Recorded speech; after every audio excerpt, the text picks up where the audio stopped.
Foreign Languages University, Hyderabad from 2005 to 2018, contributing to national and international teacher training programs, including English Language Teaching Institute Support Scheme and the Ministry of External Affairs, Government of India Global Initiatives.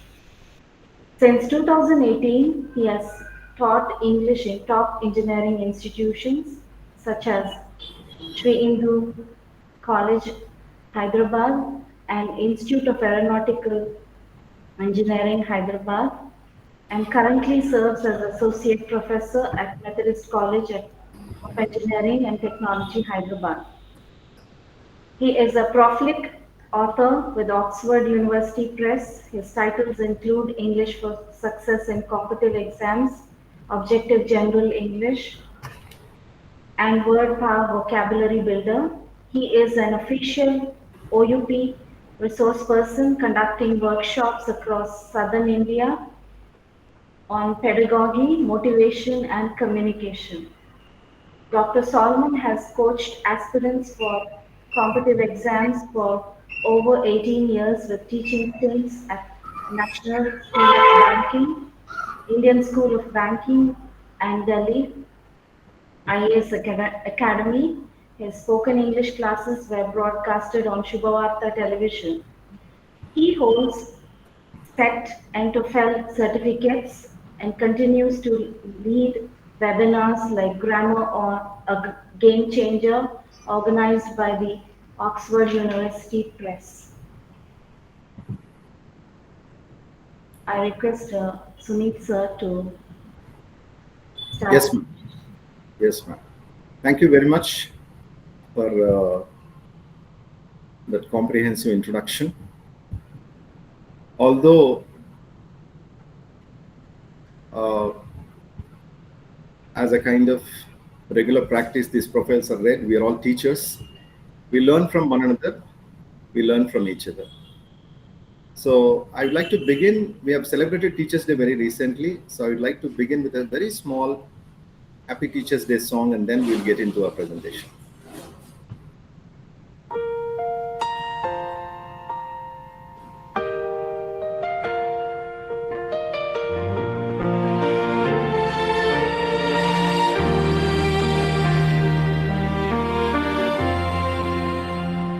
Through every flower softly growing, through every breeze that sings above, we see your care and gentle showing.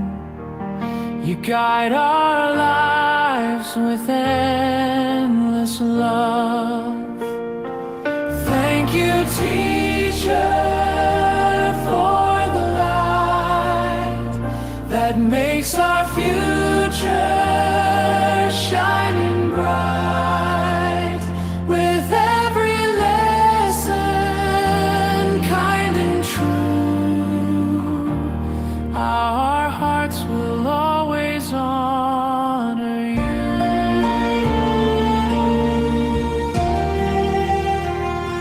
In every child, a dream is waking, a hope that blossoms pure and free. Because of you, the path we're taking leads us to what we're meant to be. Thank you, teacher, for the light that makes our future shining bright. With every lesson, kind and true, our hearts will always honor you.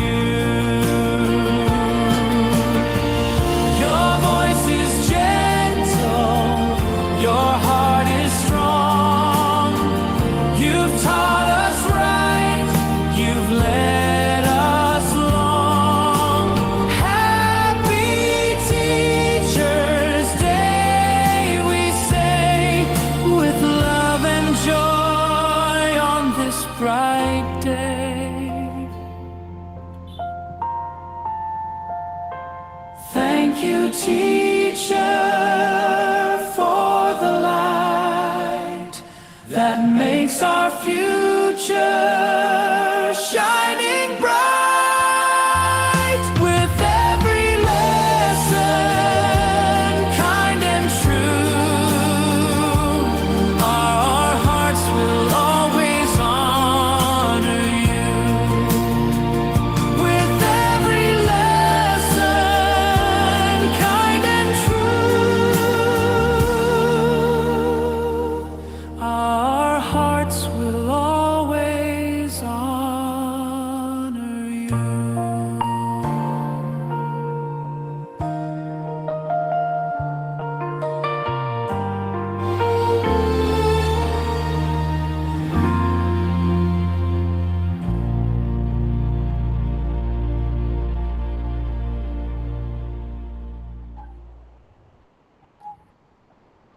So a belated happy Teachers Day to all those teachers who work relentlessly for all of us.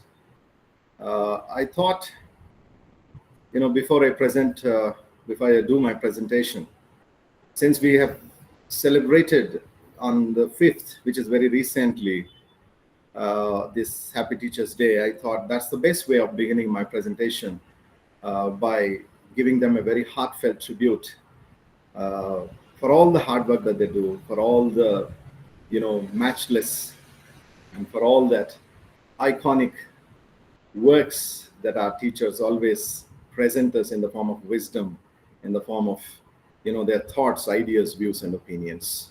Right. Now, I request all of you to please be ready with your pens and notepads. And I also request Afzal sir to please give me the chat box, because I've got a questionnaire to begin this with. These are all open-ended questions, and anybody can chat in the chat box. If you could please allow them, Afzal sir, I'm going to show the questions to them to begin my session. This is about multimedia. This is about integration. Who, what, where, when, why, and how of multimedia is what I have designed in the form of a few questions to all of you to begin with. So your answers are welcome in the chat box. And here we go with those questions.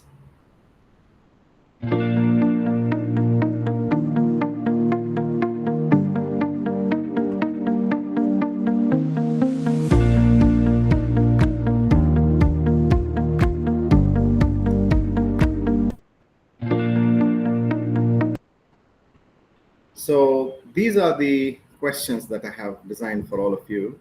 To begin my presentation with. What types of multimedia, images, videos, audio, animations do you typically include in your presentations, and why? If at all, if you use, how do you decide which multimedia elements pedagogically appropriate for your audience? In what ways do you ensure that, they are already chatting? In what ways? TED Talks, okay, wonderful. PPTs, Sharmili madam. Okay, fine. And in what ways do you ensure that multimedia supports, not distracts from your core message? Like, you see, when we use a multimedia presentation, that should be focusing, that should not be distracting. Our Wahida madam, I think our IRE faculty also is giving us images and animation, if I'm not wrong. And then somebody also says not to make the audience bored. Okay, fine. That's true. The very purpose of multimedia is to engage them, because a Chinese proverb says a picture is worth 1,000 words. So all of us know Howard Gardner has given different learning styles. In 1983, Howard Gardner, I have a password for that says VAVPLSS. That VAVPLSS is verbal, audio, visual, physical, logical, societal, solitary. Some of them, they also, two more types of, it's called as MI theory, multiple intelligences theory. And nature, learning through music is also added to that. That means altogether around 9 learning styles, VAVPLSS, and then music and nature becomes 9 learning styles. So to cater to various needs of these learners, we use this multimedia. We use animations, videos, okay, various kinds of, nowadays we have GIFs, graphic interchange formats, short reels. I'm going to show them all now in this presentation. So I thought a questionnaire such as this will be open-ended questions where what sort of multimedia do you use for your students in the classroom and why, where, how, when, what is what I thought would be the right way to begin the presentation. And how does multimedia influence audience attention and engagement during your presentations? Can you recall a specific instance where multimedia significantly improved learner understanding or retention? How has your approach to multimedia integration evolved over time? How did you develop? Like, are you wonderful in researching various sites, various videos? Because I'm also going to show you some of the standard videos that are used, for example, in teaching phonetics, or say, for example, in phonetic charts, interactive phonemic charts, or to say some of the videos, even the videos that we have done. As Shalini Madam was saying just now, I was in EFL University for more than a decade. And I've also worked with Educational Multimedia and Research Center there in our EFL University. So we have done easily around 80 to 100 videos on various subjects. And fortunately, the previous college, now I'm in Methodist College of Engineering and Technology, the college where I worked previously, formally, that is the Institute of Aeronautical Engineering, also has a beautiful recording studio in our college. So I will also show maybe one of those videos that we have done there in our IARE. The reason for I'm saying all that is, when Afzal sir, first of all, when he approached me, this is the topic that I've chosen out of my interest, because I've also worked with television, Shubhavarta television, as Shalini Madam was saying. That's actually a minority channel where we were teaching spoken English classes. You can actually see all of them on YouTube. Anyways, how has your approach to multimedia integration evolved over time? What strategies do you use to continuously improve your multimedia presentation skills? Well, strategy, according to Oxford Mini Dictionary, is a careful plan or a careful method. So what plans, what methods do you have to improve your child's language skills, most importantly, because we are all linguists here mostly, and maybe there are also people from other basic science backgrounds, maybe people who love language skills, who like English language skills, might have also joined the group. I'm very sure about it. What strategies, what plans, what methods is what we are going to discuss today. Fine.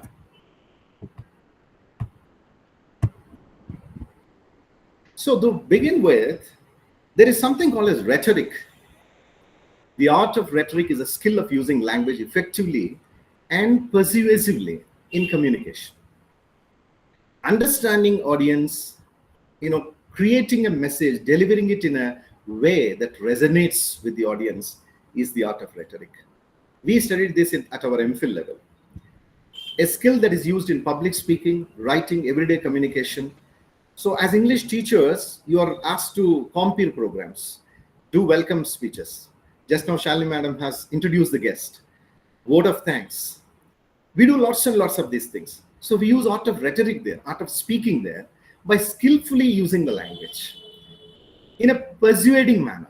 By the word persuasion, what I mean to say is to influence, to impress, to impact the listener. That's what I'm trying to do now while I'm talking to you. I'm trying to impress my listeners, influence my listeners, impact my listeners, maybe with the pronunciation, with the voice, with the phrases and expressions, with the target language expressions, which are standard. Okay. And then also, employ other literary devices, which I'm going to further throw light on. So rhetoric is a skill used in public speaking, writing, and everyday communication. Remember, when we say effective communication or effective content delivery is more to do with multimedia integration.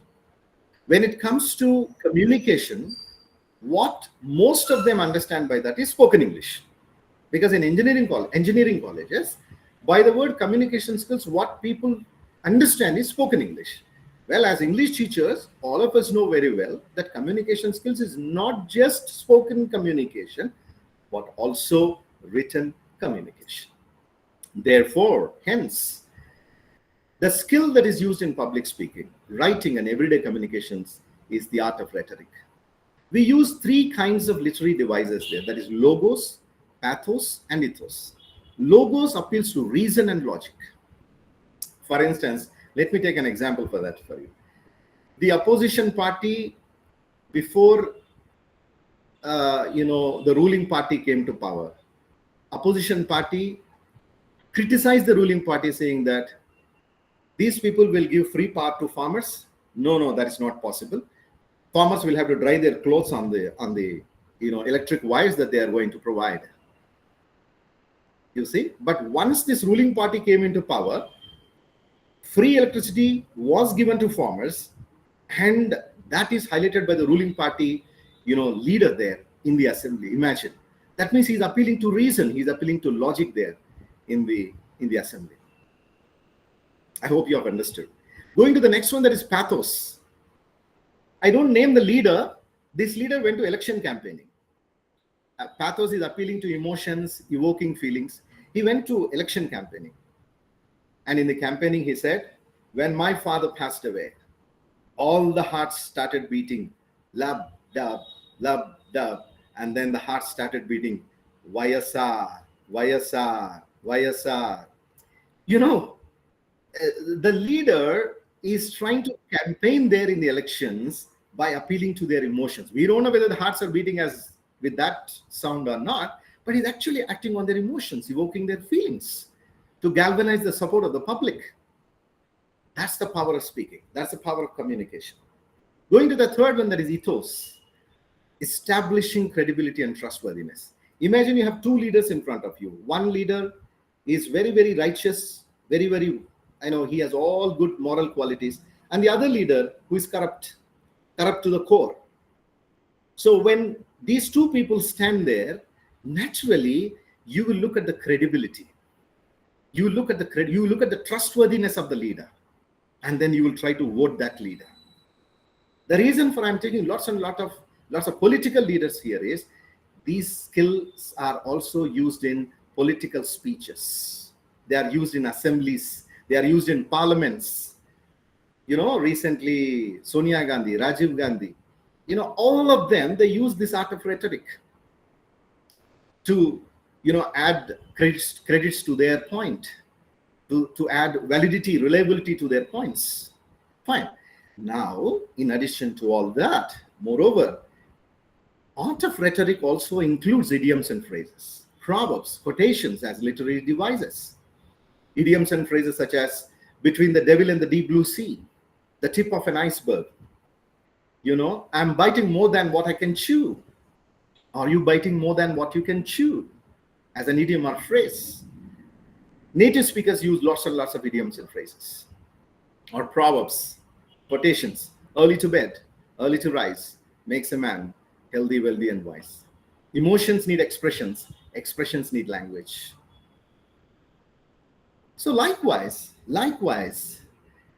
all these literary devices are used in the art of rhetoric, and that's what we use in effective communication skills. That's what we use in effective content delivery.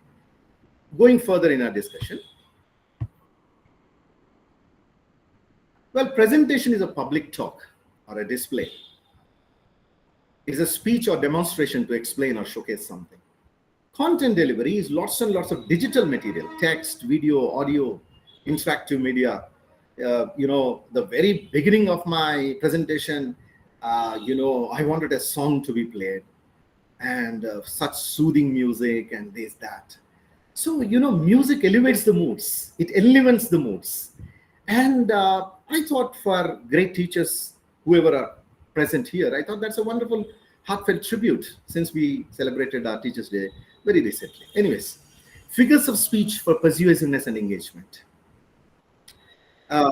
Figures of speech, such as it can be metaphor, it can be simile, it can be hyperbole, it can be, it can be anything of that sort. To persuade, to engage, memorable and impactful, evoking emotions, creating connections, like Nokia connecting people, simplify complex ideas and make them more relatable. So language blended with multimedia is what the present day's English language teachers should do. Language skills coupled, blended by the latest tech savvy skills is what the now we call this generation Gen Z, Generation Z. So they need that kind of skills. And if we do not update ourselves, we'll be outdated. So that's where this presentation, this FDP, has all the spotlight on it. Okay, fine. Going further, you have 3 C's in designing your multimedia presentations or visual aids. You do this for clarity, you do this for creativity, and you do this for engagement. Clarity in terms of your pronunciation, expressions, language skills. It can be grammar, vocabulary, whatsoever. Creativity in terms of maybe the kind of slides that you use, GIFs that you use, or it can also be, videos that you showcase.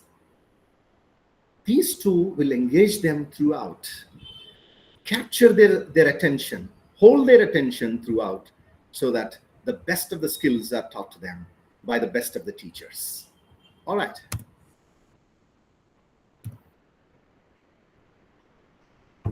Now, there are so many, literary devices that are used in our spoken and written communication.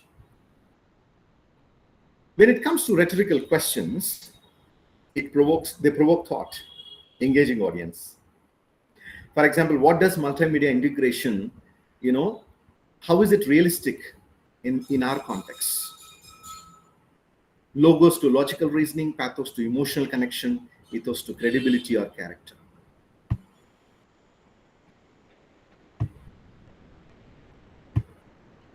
I've got many number of slides, so I will try to quickly go through so that we can close in the right time, and we will also have that discussion time, and then we'll close for the day. When it comes to repetition or parallelism, we have quotations like, we must act with courage, we must act with clarity, we must act with conviction. Now this famous quotation, give a man a fish and you feed him for a day, teach a man to fish and you feed him for a lifetime. You see, repetition of the words, parallelism, reinforcing those key ideas where that helps in retention. The secret of fluent English is, you can make a note of this point. One of my friends who wrote this in one of the books, he passed away during Corona times, he's no more now. He says, he has done his PhD from UK, recall the context, retain the text, reproduce it in the test. Contextually, you will recall the phrases and expressions, sentences, and then you will try to retain the text, and you will reproduce those things in the test when the situation demands. Maybe in an interview, maybe in a classroom, maybe in in meetings, wherever it is. Coming to the same literary device, that is repetition. I came, I saw, I conquered, Julius Caesar. That's one small step for man, one giant leap for mankind, Neil Armstrong.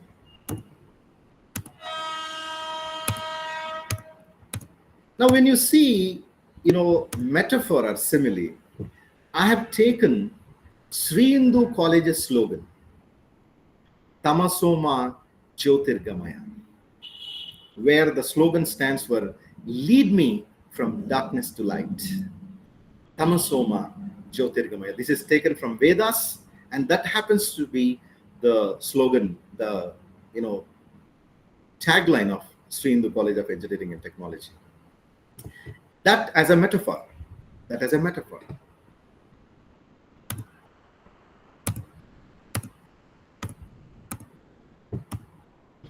When it comes to anecdotes, you give real-time examples. Let me give one real-time example.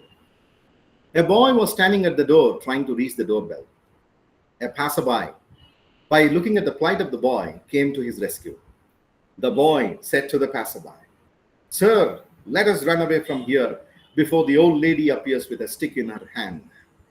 What do you understand by this context? Again, if you can chat in the chat box. My session is interactive. It's not a lecture session.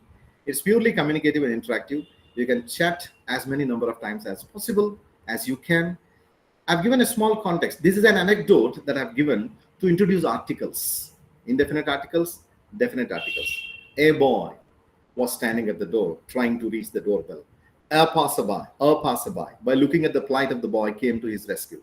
The boy said to the passerby, "Sir, let us run away from here before the old lady appears with a stick in her hand."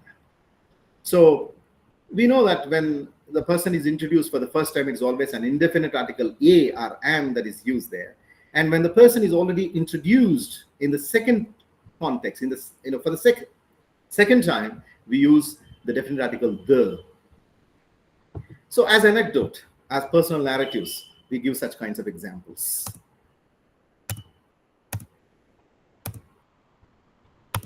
Now, when you see contrast or antithesis, this is also one of the literary devices used in effective communication, effective content delivery. Charles Dickens, Hard Times. I attended one of the interviews. There was a military man sitting there interviewing me. He asked me, "Tell me the first line of the book, Hard Times, written by Charles Dickens."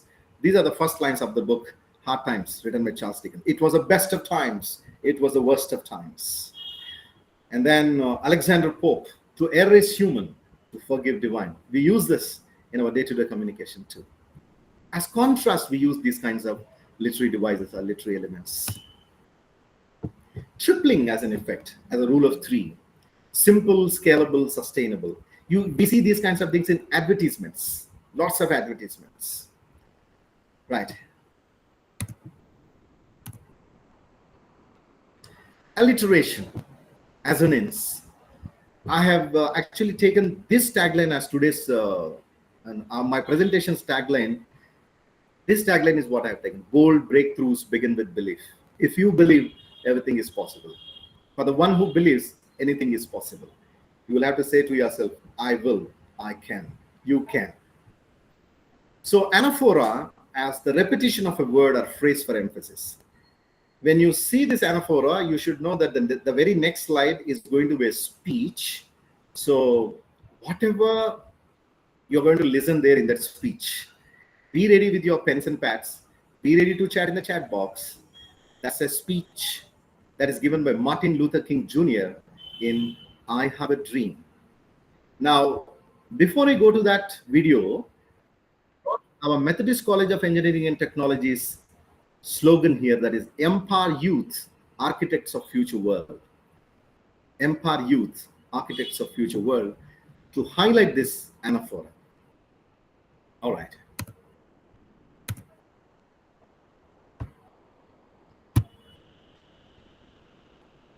So let us listen to this video and let us answer a few questions, not many that are there after the end of the video. I think it's going to be a 7-minute one about this "I Have a Dream" speech given by Martin Luther King Jr. Let us listen to this. I have the pleasure to present to you Dr. Martin Luther King, Jr.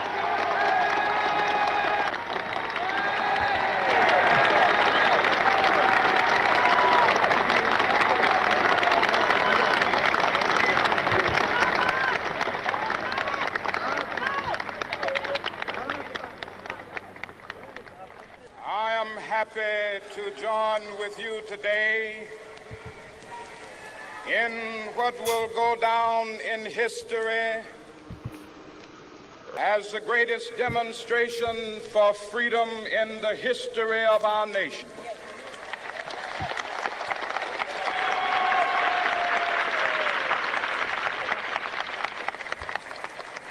Five score years ago, a great American in whose symbolic shadow we stand today signed the Emancipation Proclamation. This momentous decree came as a great beacon light of hope to millions of Negro slaves who had been seared in the flames of withering injustice. It came as a joyous daybreak to end the long night of their captivity. But 100 years later, the Negro still is not free. 100 years later, the life of the Negro is still sadly crippled by the manacles of segregation and the chains of discrimination. 100 years later, the Negro lives on a lonely island of poverty in the midst of a vast ocean of material prosperity. This nation will rise up and live out the true meaning of its creed. We hold these truths to be self-evident, that all men are created equal.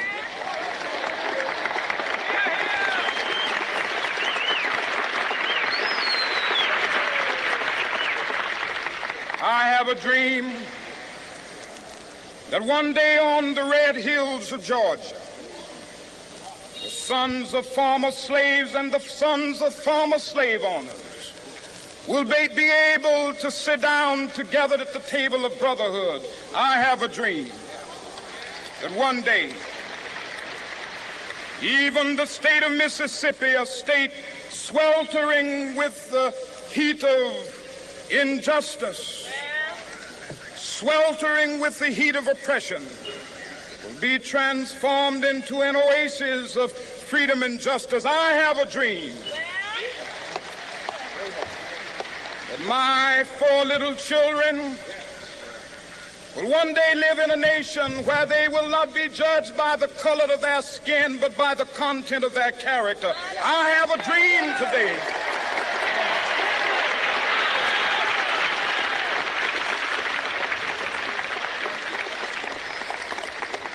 I have a dream that one day down in Alabama, with its vicious racists, with its governor having his lips dripping with the words of interposition and nullification, one day right there in Alabama, little black boys and black girls will be able to join hands with little white boys and white girls as sisters and brothers. I have a dream today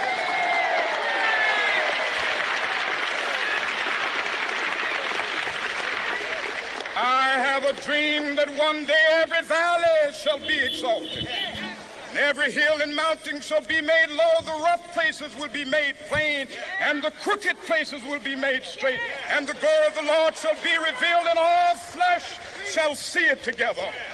This is our hope. This is a faith that I go back to the South with. With this faith, we will be able to hew out of the mountain of despair a stone of hope. With this faith, we will be able to transform the jangling discords of our nation into a beautiful symphony of brotherhood. With this faith, we will be able to work together, to pray together, to struggle together, to go to jail together, to stand up for freedom together, knowing that we will be free one day. This will be the day.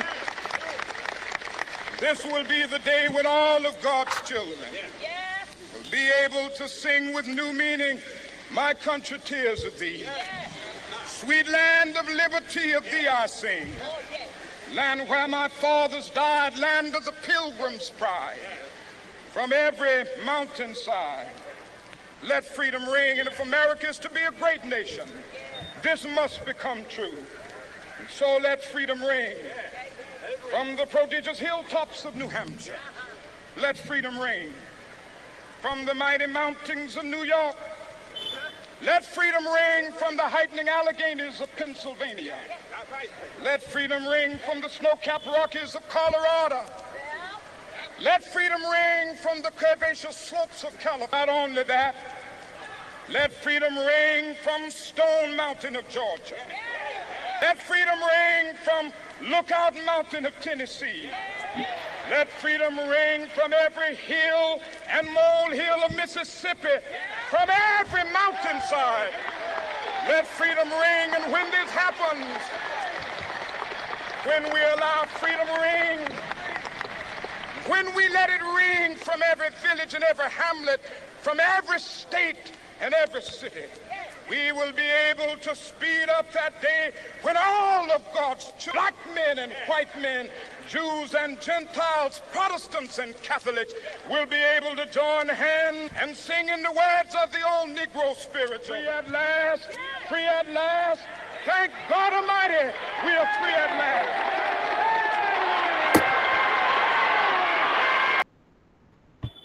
All right. I have the Now, going pleasure further. to present to you Dr. Martin. Going further in a discussion, I've got a few questions to be asked here. Not many, not many. I know it's a longish speech of which has taken around 7 minutes. Now, repeatedly he says, I have a dream. He has used it as a rhetorical device. Can someone say which literary device does it fall under? Does it fall under? We have studied so many literary devices, right? Like repetition, parallelism, anaphora, metaphor, simile. We have seen so many so far. Which literary device does this I have a dream phrase or expression, title fall under? Anybody? If you can chat in the chat box. I'm sure all are attentively listening. I don't know. Well, it falls under the phrase, or this phrase falls under the literary device anaphora. Then going to the next one, that is drinking from the cup of bitterness and hatred. Which figurative language is that? Anybody? Drinking from the cup of bitterness and hatred falls under which figurative language? No answers? All right. Well, that comes under a metaphor. And has he also used logos? Absolutely, yes. Shalini madam is, she's an avid reader. She is a great, person in terms of reading books, in terms of literature. Exactly, madam. It's metaphor. It's metaphor. You're right.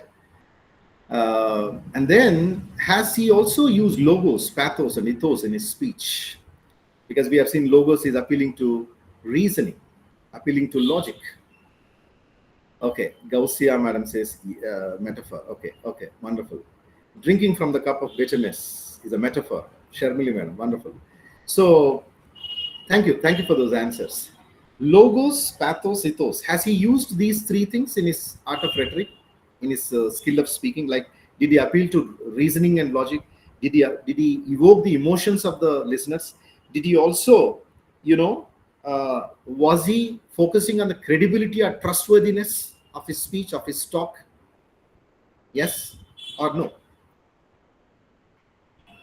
The answer that I'm expecting from you is yes or no. Pathos, yes. Emotions are evoked. Not logic, madam. No logic. No ethos there, like credibility, trustworthiness. Actually, we should say all the three are used here. All the three are used here. Exactly. As Deepali Dev madam says, all the three are used. Absolutely, yes. As Gausia madam says. That is true. That's true. Leadership quality. That's the leadership quality. Absolutely. Wonderful. Fantastic answer. Going further. Logic, emotion, credibility used here. Yes. Thank you, Nasreen madam. Going further in our discussion. Is this talk timeless, applicable to the current age? Or is it only a speech that was given only ages ago? Yes. Our Asma madam says yes. Absolutely. Because it talks about equality. It talks about freedom. It talks about justice. It talks about, emancipation from the manacles of bondage, labor, inequality, whatever.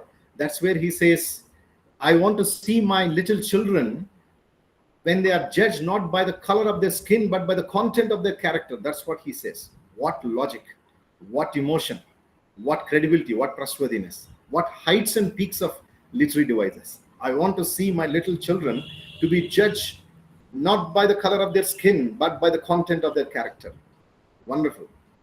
Right, the last one. What is the best thing that you like about this speech? Here we can say caste if not color. Okay. Maybe in our Indian context. Yes, there it is racism. Here it is. Yeah, yes, you're right. So what is the best thing that you like about this speech? What is the, what is the thing that you appreciate in this Martin Luther King Jr. speech? That is, I have a dream. What is that you appreciate? Politics. Best thing is powerful usage of vocabulary and tone. Of course, yes. The diction, the modulation of voice. He spoke like a leader. There. And he was a great ray of hope to all those black Negroes who did not enjoy the freedom. That it is timeless, absolutely timeless.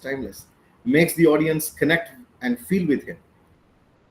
Absolutely. Wonderful answers.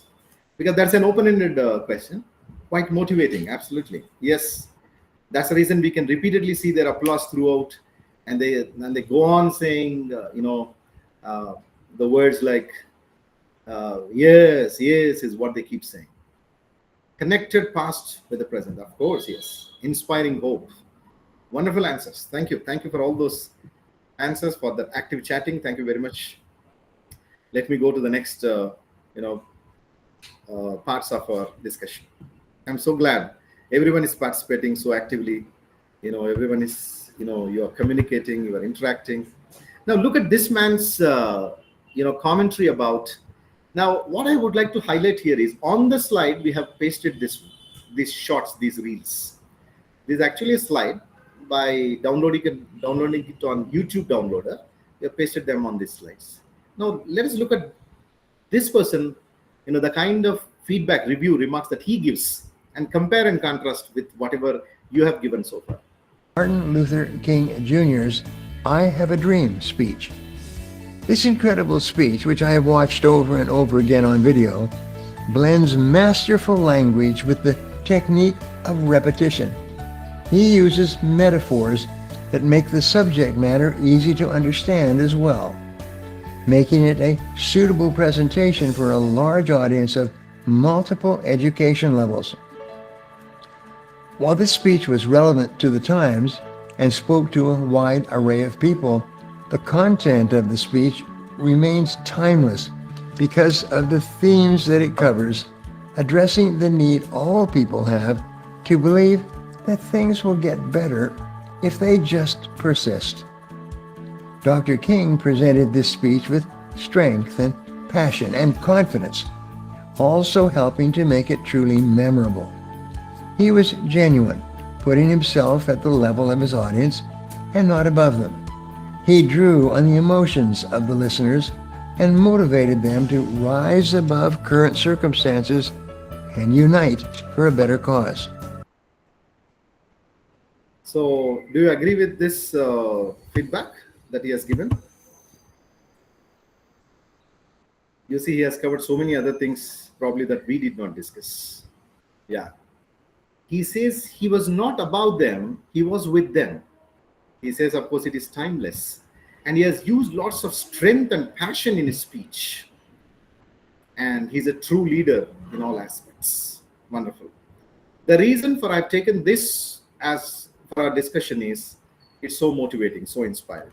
Of course, the voice, the diction, the phrases and expressions, all the literary, figures of speech that he has employed, that he has used in his, speech for freedom, speech for justice, speech for equality, speech for, people to rise up, to know their duties, to shoulder their responsibilities, so on and so forth.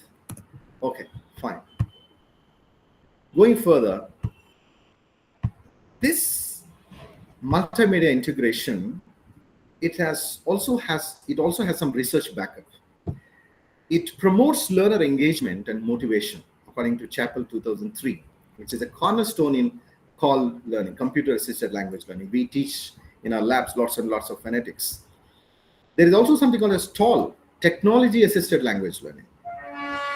Then visual aids and interactive content improve comprehension and retention. Well, we all understand that the meaning of comprehension is to understand, make meaning of the text.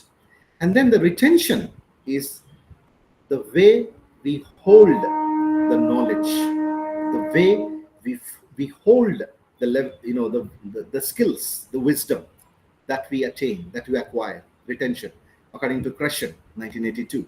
Personalized learning experiences cater to individual learning styles, according to Higgins-Jones, 2004. Just now I've also quoted MI theory, multiple intelligences theory, given by Howard Gardner in the year 1983. And that's where we have discussed VAVPLSS as the password for our easy retention, recalling and reproduction. Fine, okay.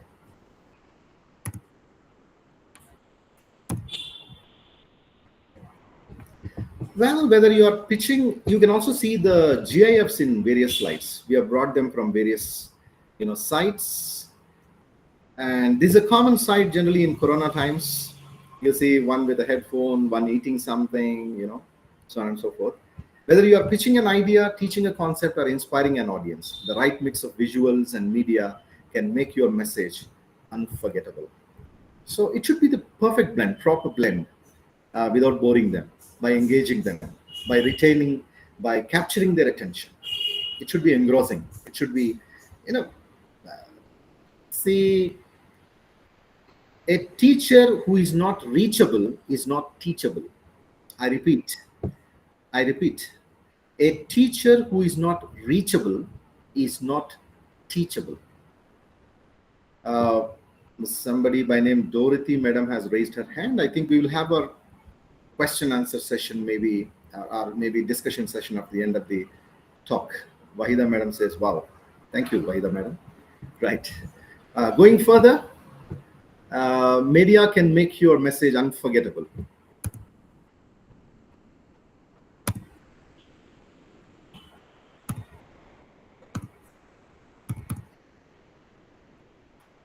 Well, it's the combination of text, images, audio, video, animations. Communicate information effectively. It can be in education, it can be business, it can be marketing, it can be anywhere. It's not just in terms of education, right?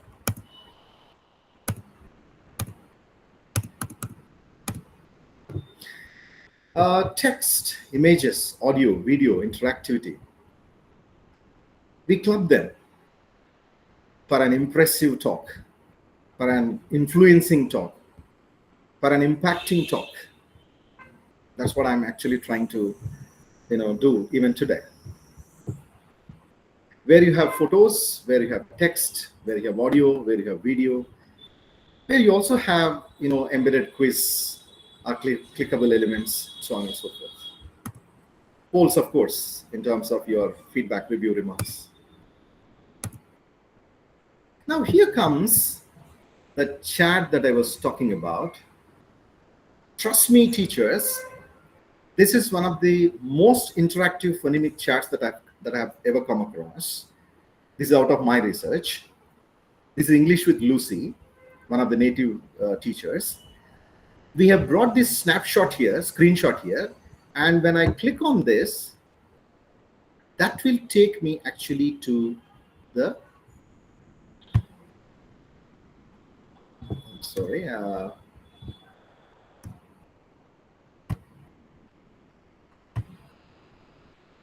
see, this is the phonemic chart that I'm talking about, where you have monophthongs, diphthongs, everything. Now the beauty of this chart is, you see, these are all pre-recorded.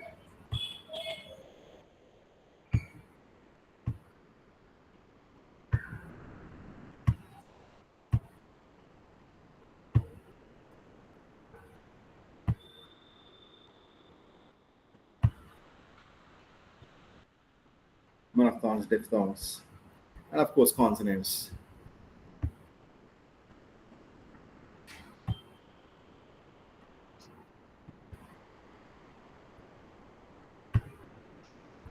So when you see these slides, the reason for I have brought this one is, please use this one for teaching in your labs. Of course, the examples are very simple, but the concept is properly explained in these chats with the pre-recorded symbols, with the pre-recorded words in terms of pure vowels, in terms of diphthongs or vowel glides, in terms of consonants, so on and so forth. Let me go further in my discussion. Now, if you see this one, this dictionary, that is Cambridge Online Pronunciation Dictionary, is another beautiful ready reference reckoner that you can use as a ready reference reckoner or as a tool for pronunciation. For example, this is again a screenshot. If I click on this one, no, it is going to Thesaurus. If I click on this one, now again, it has gone to the Cambridge Dictionary. Now you see, I'm going to type the word worst here, and it gives me the word worst. This is strongly recommended by native speakers, this dictionary.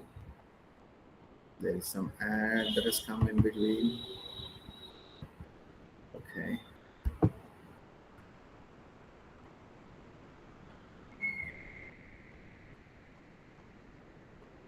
Let me again go to the same word and try it. Yeah, here it is.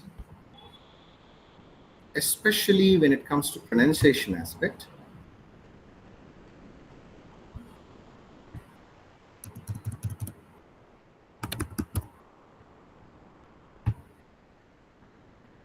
Now you see this one.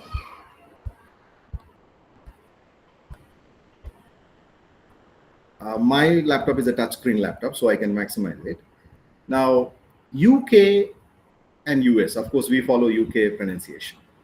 RP, received pronunciation, is what we all say.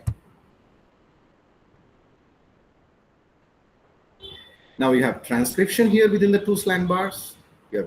You have the usage, the pre-recorded thing. And likewise, you can make the most of this Cambridge Online Pronunciation Dictionary. Fine, okay. Most of you might be already using, in addition to Kevan software and other things. But I thought I should also introduce this ready reference reckoner to be used as exclusively for the labs, for the labs especially. Okay.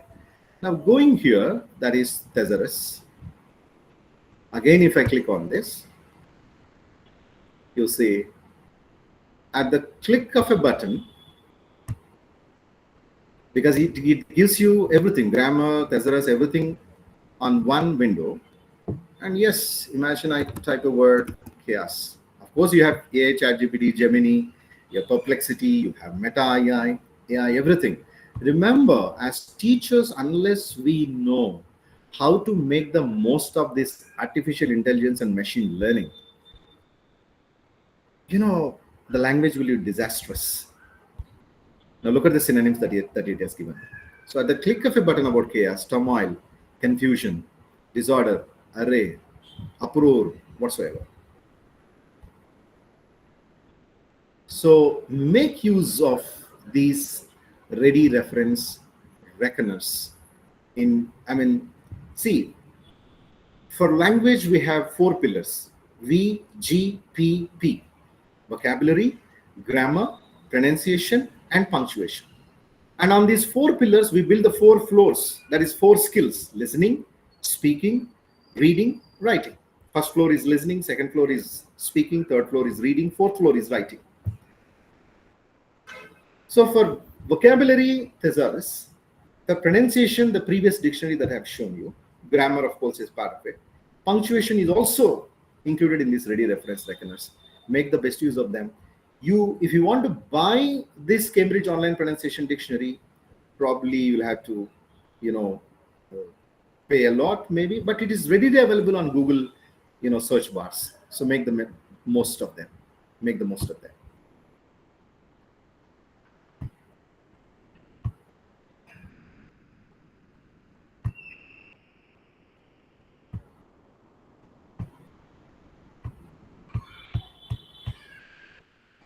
Well, when we do presentations, or when students do presentations. It's a tempting thing that some of them, they just copy and paste it there and then go on reading the slide, which is so boring. Honestly, it is so boring. Because if it's just reading from the slide, they can also read it on their own. Somebody need not present it. Therefore, it should avoid clutter, minimal text, clear visuals, right color and size. Guide the viewer's eye with visual structure. Ensure readability. And if you observe even the colors that I have used here, the background of this slide, or see the colors of these fonts, so on and so forth, that definitely captures the attention. High resolution images, legible fonts, limiting each slide to one main idea, choosing colors that evoke the right emotion and are easy on the eyes, animations using sparingly. Now here also you can see one GIF, graphic interchange format, GIF image. But that should not actually create any sort of distraction then. Practicing your timing, so on and so forth.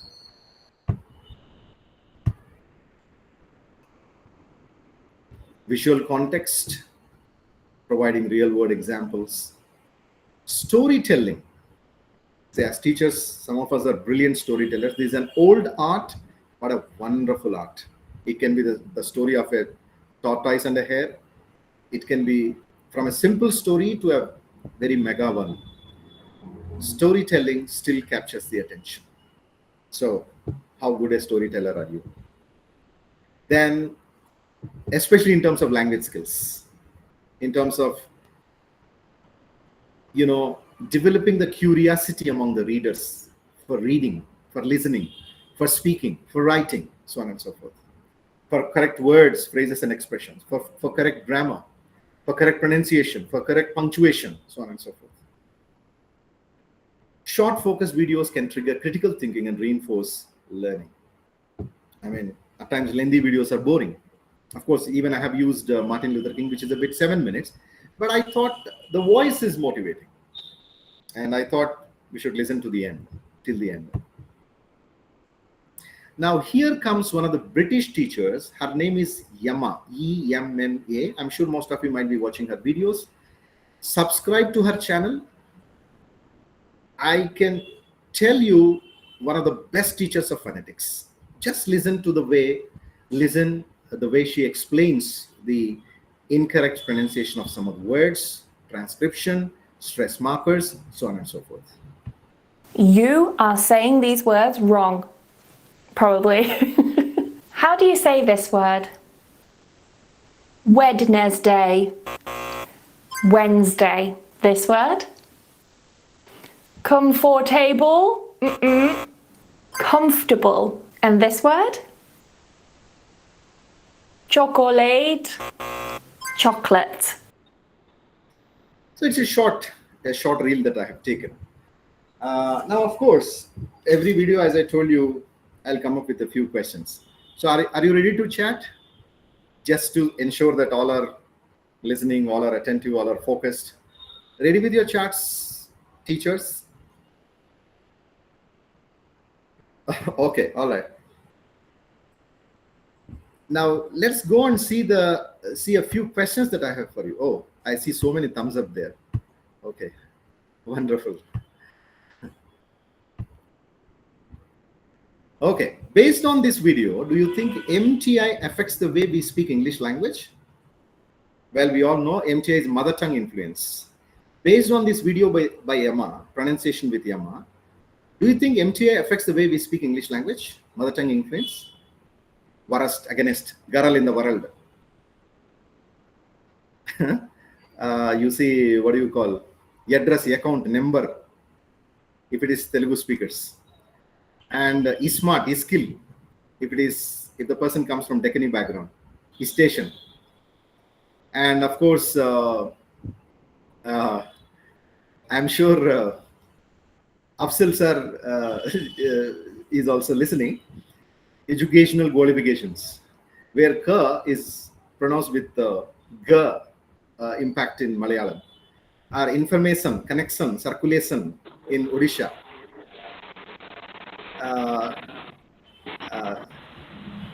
And then, okay, so on and so forth. So we all know the influence of mother tongue. And these kinds of videos will help us to neutralize our accent, overcome the influence of mother tongue, become neutral English language users or speakers. Well, one of the North Indians was saying to some of the guests who were standing at the entrance, he was saying, "Please come, snakes are waiting for you in the hole." They were like shocked, taken aback. Okay, Asma madam is giving answers to these questions. Okay, they are already giving answers. Fine. There are 3 words used in this short video. What are they? Yes, you are right. Wednesday, comfortable, chocolate are the 3 words. Absolutely. Are all the words nouns? Sheena madam, are all the words nouns? For example, Wednesday, is it a noun? Chocolate is a noun. Okay, Wednesday, comfortable, chocolate, fine. Now, comfortable, do we take it under noun or adjective? Comfortable. This place is comfortable. Noun or adjective under parts of speech? Absolutely, it's adjective. It's adjective. Thank you. Going further. Yes. Thank you, Dausia madam, Priya madam, all of you. Are all the words stressed on the first syllable? For example, all the words that you have seen just now, are they all the words, are they stressed on the first syllable? No. Shalini madam says no. Okay. Why not on the first syllable? Because adjectives and nouns are stressed on the first syllable. Verbs are stressed on the second syllable. If you observe that transcription carefully, the answer has to be yes. Okay, fine. Is the pronunciation of the speaker standard? Of course, she's a native speaker. Her mother tongue is English. Naturally, the pronunciation is standard. Okay, fine. Let me give this. Yes. Thank you. Thank you all. Let me give this anecdote. Listen carefully and tell me what is that you understand in this anecdote. A North Indian was standing at the door inviting his guests. He was saying, "Please come, snakes are waiting for you in the hole," is what he said. The visitors were surprised, taken aback, shocked. He again said, "Please come, snakes are waiting for you in the hole." What does he mean? What is he trying to say to his guests? In terms of communication, in terms of whatsoever. Can anyone guess? Yes. You got it right. Snacks have become snakes. Snacks are waiting for you in the hall. Hall has become hole. And come has become kum. See what damage it can do. What damage can mispronunciation do to communication, to language communication. Cafe is cafe in many places here. Okay, fine. Now, one Australian was talking to one of the Indians who went to Australia. Indian's name is Raju, Australian's name is John. Indian went to Australia. He started his day 1 in his workplace. He did all his regular puja part or whatsoever, and he was about to start his work. Now John asked Raju, "Hi Raju, have you come here to dine?" is what he says. Raju was again taken aback. What? First day I'm going to start my job, and I'm just in front of my computer and about to start my work, and this man says, "Have you come here to dine?" What is John trying to ask Raju? Can you guess, please? Quickly, fastly. Vaida madam. Wonderful.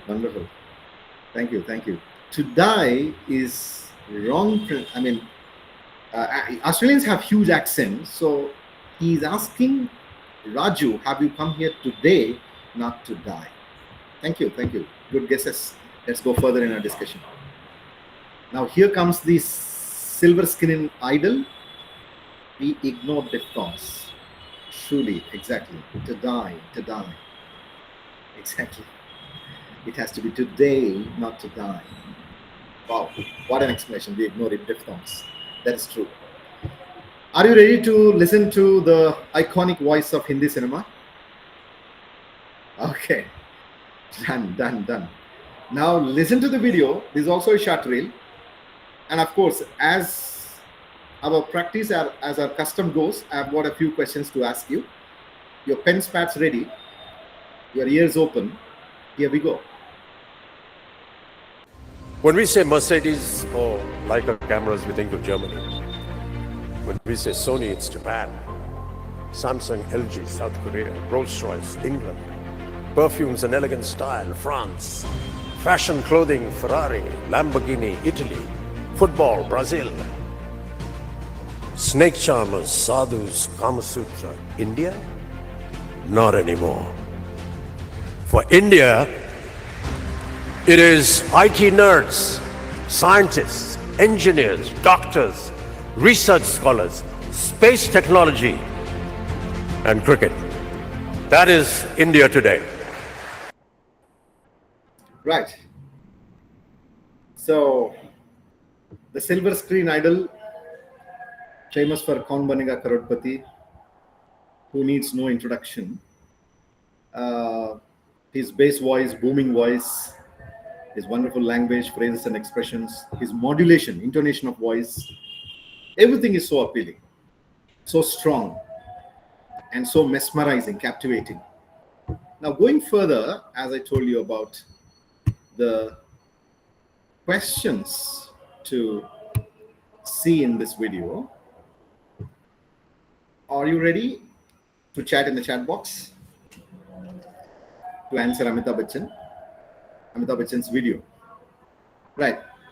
In his, thank you, Dosia madam. In his video, Amitabh refers to Mercedes. Which country does it belong to? Mercedes.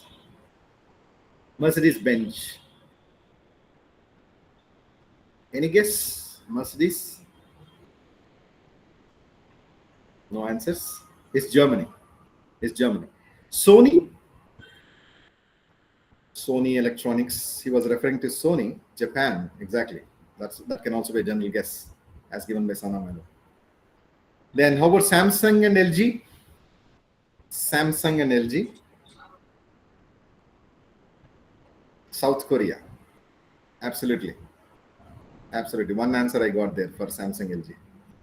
How about perfumes? Which country is famous for perfumes? France. Super, fantastic. Awesome, marvelous. Great. Football. Which country is famous for football? Brazil. Exactly. Then which country is famous for snake charmers as given by him in a falling tone? India. Exactly. Of course. Yes. Then what is the India today that he is talking about? Which figure of speech is used by, what is India today known for, according to Amitabh as said in the video? What should be India today, according to him? Any guesses? Any answers? Yes, IT, scientists, cricket, research, engineers, doctors, technology. Wow, you have not left anything about whatever he said. Absolutely. Thank you for all those answers. Any guess what figure of speech he has used in this one? Any guess what figure of speech he has used in this video? Metonymy. Okay. Synecdoche. A word or phrase in which a part of something is used to refer to the whole of it. Saying that this place is famous for this, the figure of speech used is that. All right, fine. Let's go further in our discussion. I brought these questions to make you interactive and communicative, to ensure that all of you are there in the discussion room, and it's not that you switch on you log in and then you are busy in some other work and then you come back and join maybe at the time of only feedback, only for the sake of certificates. I don't mean to say that. I wanted my session to be engrossing, immersing, engaging, captivating, whatever you call it. Done. Ready to listen to Ravi Shastri? Thank you, madams. Thank you for all those applause. Thank you very much. Ready to listen to Ravi Shastri? Sharmili madam. Okay. Fine, fine. Many thumbs ups. Thank you so much. Shall we listen to Ravi Shastri's commentary, which is again another iconic voice in commentary rooms? Recently we had our anchoring happening in the orientation day program in our Methodist College of Engineering and Technology. Whenever I speak to larger audience, bigger audience, this is the man I always have in my mind. You know, the kind of voice, the kind of pitch, the kind of phrases and expressions, the energy that he pumps into his talk. This is the man, you know, whom I have in my mind. Of course, I can also do a bit of mimicry. That's a different thing. Now, let us listen to Shastri sir, and then be ready for the questions as usual. What is the reason for I have brought all these videos? Is it just to entertain? Is it just to engage? No. What are the figures of speech that they have used? What is the secret of their, what is the secret of their talks? Why is that they are so engrossing to listen to? Why is that they are so mesmerizing to listen to? Why? What makes them special? Why is that my talks in my classroom are not that mesmerizing? Why is that when I speak to people, people are not, listening?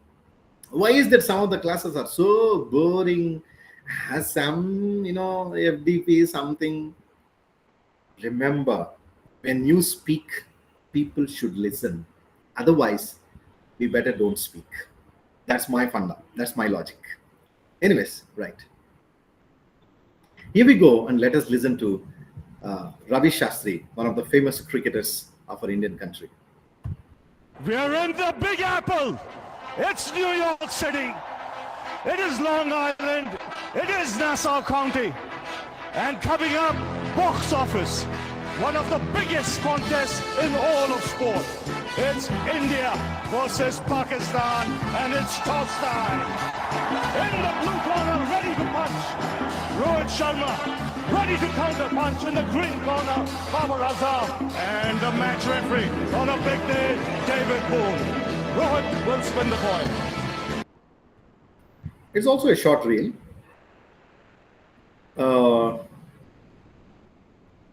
And if you're ready with your chats in the chat box, I'm going to show you a few questions, and then we'll further go in our discussion.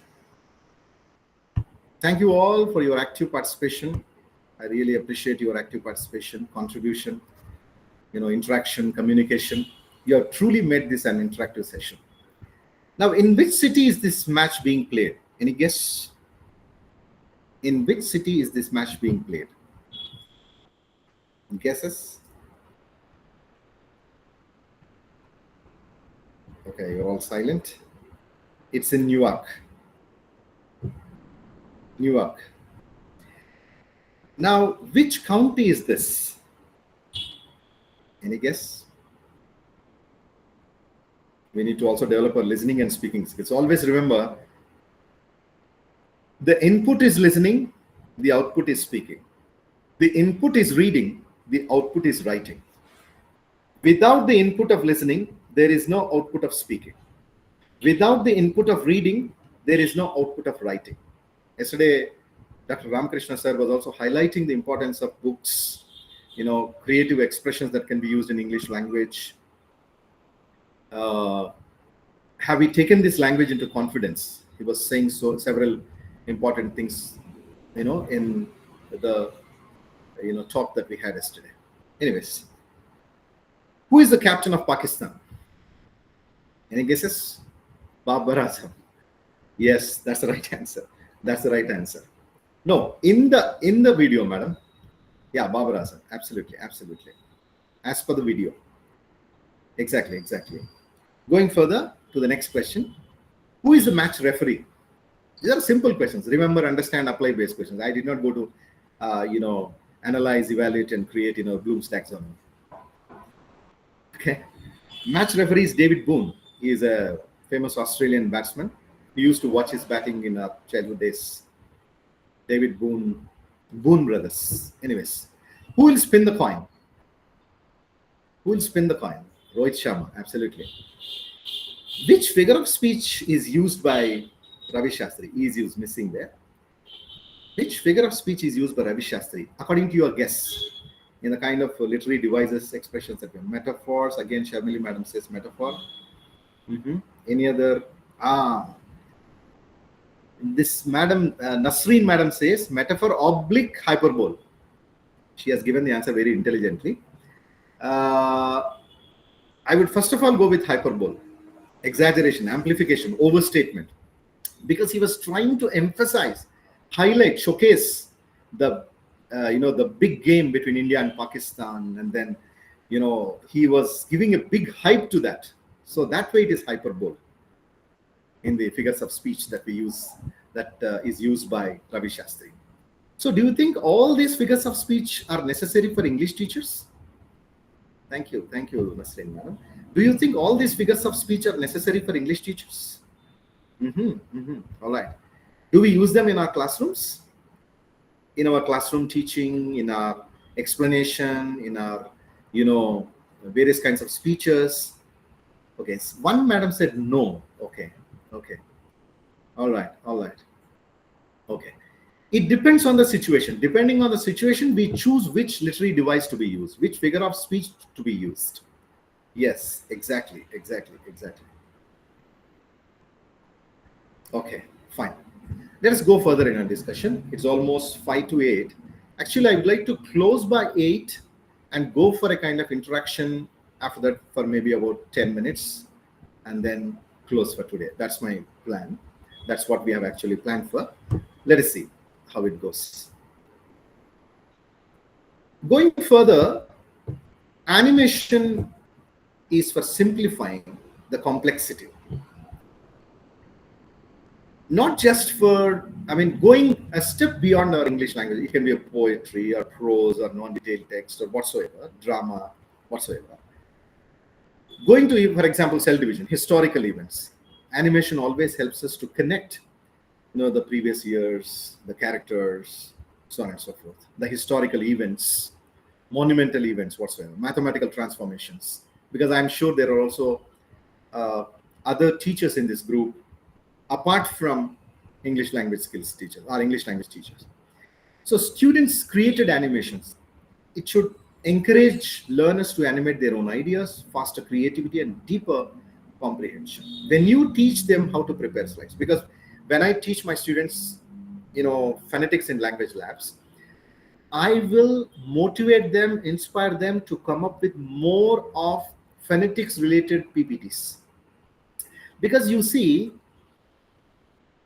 in a country such as ours, grammar, vocabulary has been taught since our childhood days. But phonetics is a less explored area. Therefore, hence, when compared to other Western countries, where they are taught A for apple from the beginning. Of course, gradually it has now come to India too. A for apple is given not just with spelling, it is also given with transcription. B for boy is not just given with spelling, it is also given with transcription. So there they will come to know that 26 letters produce 44 sounds, and there is no one-to-one correspondence between spelling and pronunciation. So that's where, this multimedia helps, animation helps. And that's where you should encourage your students to do more, PPTs also on less explored areas such as phonetics, if you ask me. All right, fine.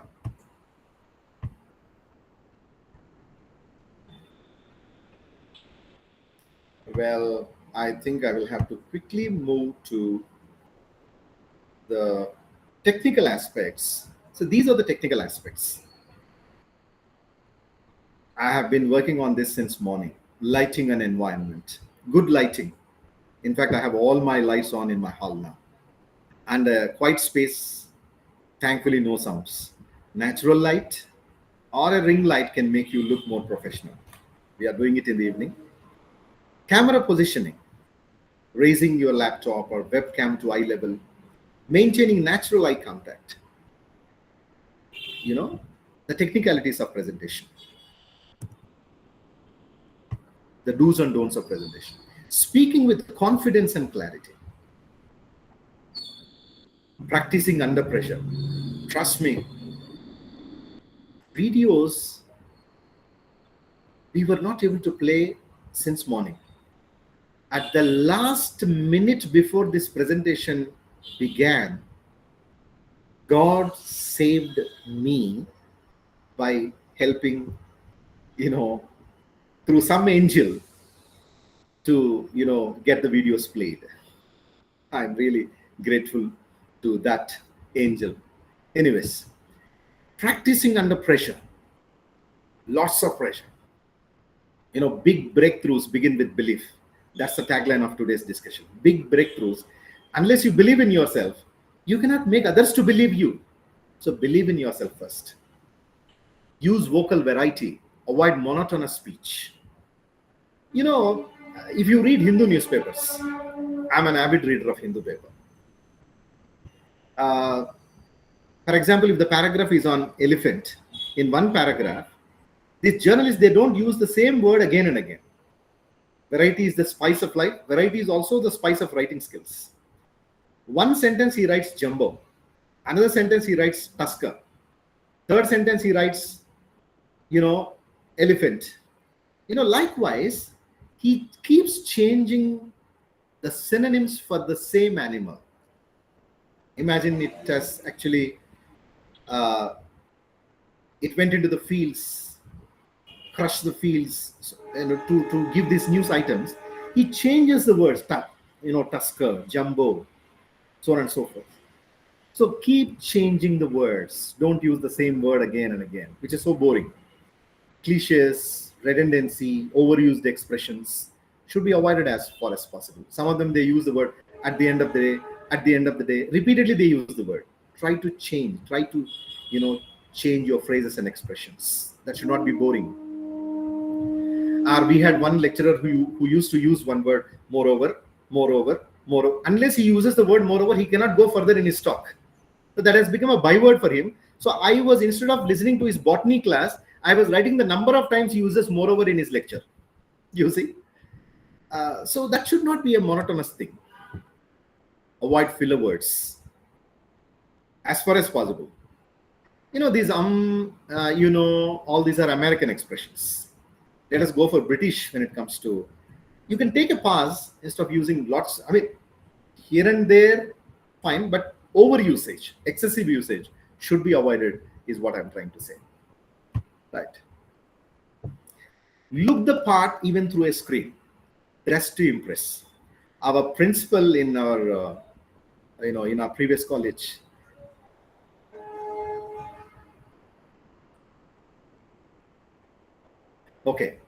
our principal in a previous college used to say, dress and address. Your dress, your address, both matter. Therefore, ensure that your dress is appealing, your address is equally appealing. Solid colors, avoiding busy patterns. Sit or stand tall, use hand gestures naturally. Smile to convey warmth, as body language, facial expressions, so on and so forth. This, as language teachers, we keep teaching a lot. We keep reading a lot, explaining a lot, listening from the students for the last so many ages a lot. Okay, fine. Engage your audience early and often. Start with a story or a poll. Now, I have begun my presentation today with one.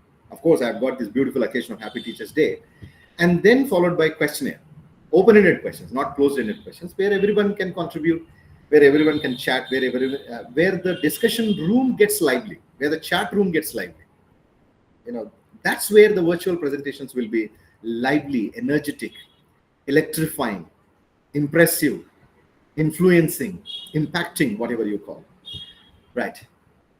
Hook your audience with something interactive or relatable. Use names and questions. Now, that's the reason while you are chatting, I'm deliberately taking some of the names so that, when your name is taken in a discussion, in a chat room like this. Actually, I observed this when foreigners were doing this in Cambridge webinars, Oxford webinars. when they were taking names and when the session was interactive, it was like, wow. It was like, wow. So, when names are taken naturally, you feel so appreciated, so energetic, so encouraged, so motivated. So do that in your presentations too. Personalize your delivery to make people feel seen. Right.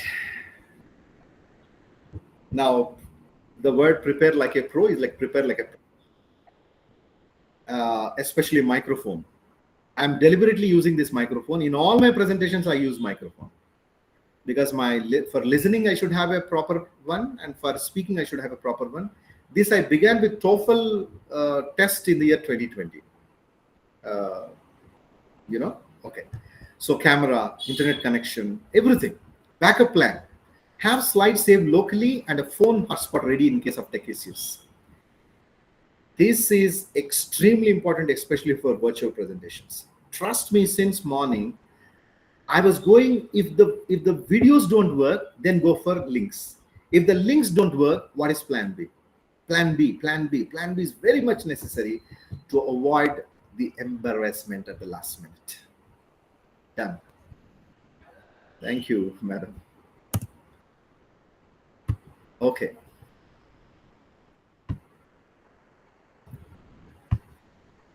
Cue cards also. Okay. Now, organs of speech. We have, whenever I see organs of speech, I am reminded of our Sai sir working in Srindu College. He draws beautiful organs of speech diagrams on the blackboards.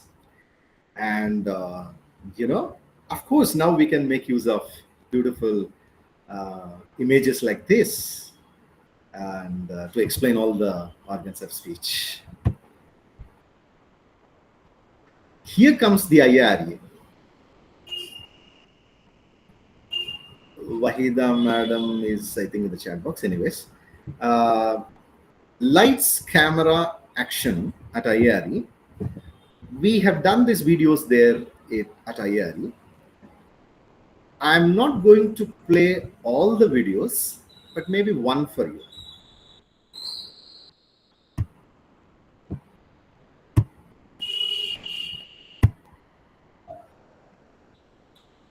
This on communication.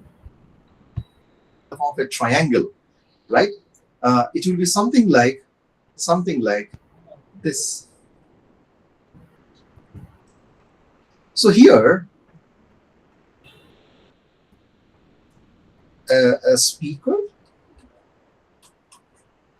or writer. What does it do? A speaker delivers the message, or a writer writes the text. And here, listener or reader, for your easy understanding. So, in between the speaker and the message, there is a channel. There is a channel. That channel can be a microphone, right? And in between the speaker, writer, and listener, reader, there is feedback. There is feedback, review, remarks given to them. So I was trying to actually explain the process of communication here in one of the videos. There are several videos that are available on YouTube. You can watch them later. You can just type my name there. You will get those videos. So here we use this digital board, digital marker, and the studio is in college. It is still in college, in Institute of Aeronautical Engineering. And the professors, they record these videos in the studios for the ELRB availability. Early readiness videos is what we call them. Students who missed some classes can watch these videos and get benefited is the idea behind it. Our principal sir got this idea during the times of Corona. Okay, anyways.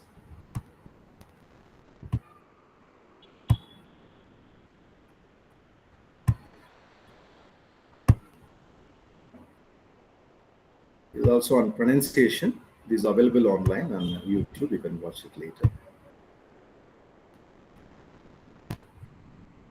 So these are the 4 pillars that I was talking to: vocabulary, grammar, pronunciation, punctuation, on which we build the 4 floors, that is listening, speaking, reading, writing.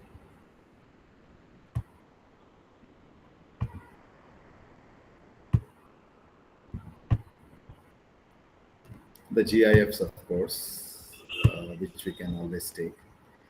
I brought Shashi Tharoor's thing also, but I'm not playing it now here. One of the famous speakers, as you all know, or parliamentarian. I also have Rajdeep Sardesai from India Today and others. I just wanted to take their names during the presentation and then go further in discussion. Now here comes another excellent phonetics teacher. Her name is Billy. Try to watch her videos online, and she is trying to explain minimal pairs. Hi everybody. This week we're going to have a look at minimal pairs. Now, what are minimal pairs? They are pairs of words that sound very similar. They are almost exactly the same, but they differ in one phoneme or one sound in the same position. For example, the pair sheep and ship. Sheep has a long E sound, ship a short E sound, and both words have a very different meaning. We'll be looking at a lot of examples, and I'll be giving you 5 tests where I read out 5 words, and you need to guess the correct word. So let's get started. So I don't have actually questions for this video because we have already done a good number of questions. So I thought I will go further in the discussion.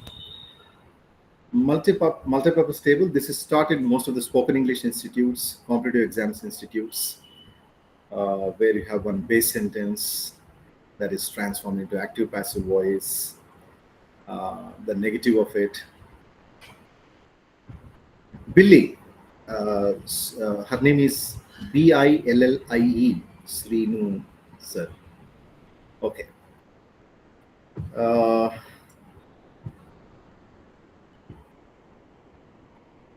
Yeah. Thank you, Srinu sir. Okay. So negative of this is a wonderful multipurpose table. This I have written in one of my books that I've authored for Oxford University Press, and there I named it as multipurpose English table. So in one table, you will learn question tags, tenses, passive structures, syntax, common errors, whatnot, everything.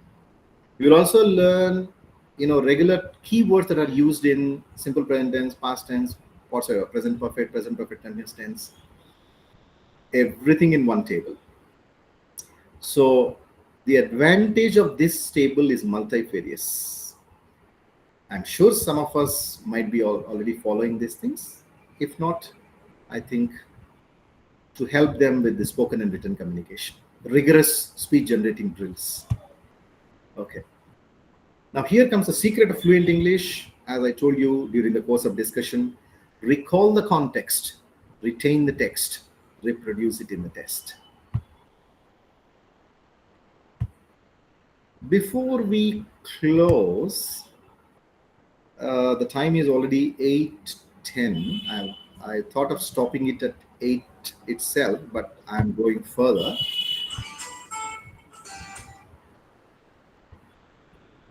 I'm further going. Afzal sir,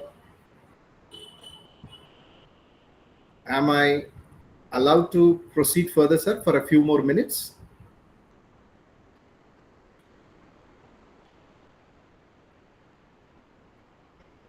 Okay, fine. Instead of wasting time, these are jumbled sentences on spoken written communication. Can you quickly give me the correct ordering of these sentences? By any chance? These are advanced level, I know, I understand. Can you give me the key of it? accuracy, not impressiveness, is the hallmark of effective communication. I'm looking at, for example, a key like ECBDA, BDCEA, CABDE. Can you give me that in the chat box by any chance, anybody? Quickly. The time is 8:10. Maximum, let us close it by 8:30. Maximum. Anybody?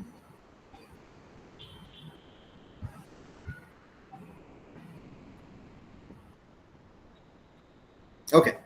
I think I will give the key. Okay, Priya gives it as DCBAE. She says indeed for speech. Madam, indeed can't be written at the beginning of a sentence. It can't be. I'm sorry. Anybody else, please? Your key, your guess. I'm waiting for you. If not, I'm ready to give the answer. Ravi, thank you, sir. Ravi, sir. Okay, the right key for this is, okay, somebody, Dipali Dev gives it as EABCD. You are closer, Dipali madam, you are very closer, but you have missed in one letter.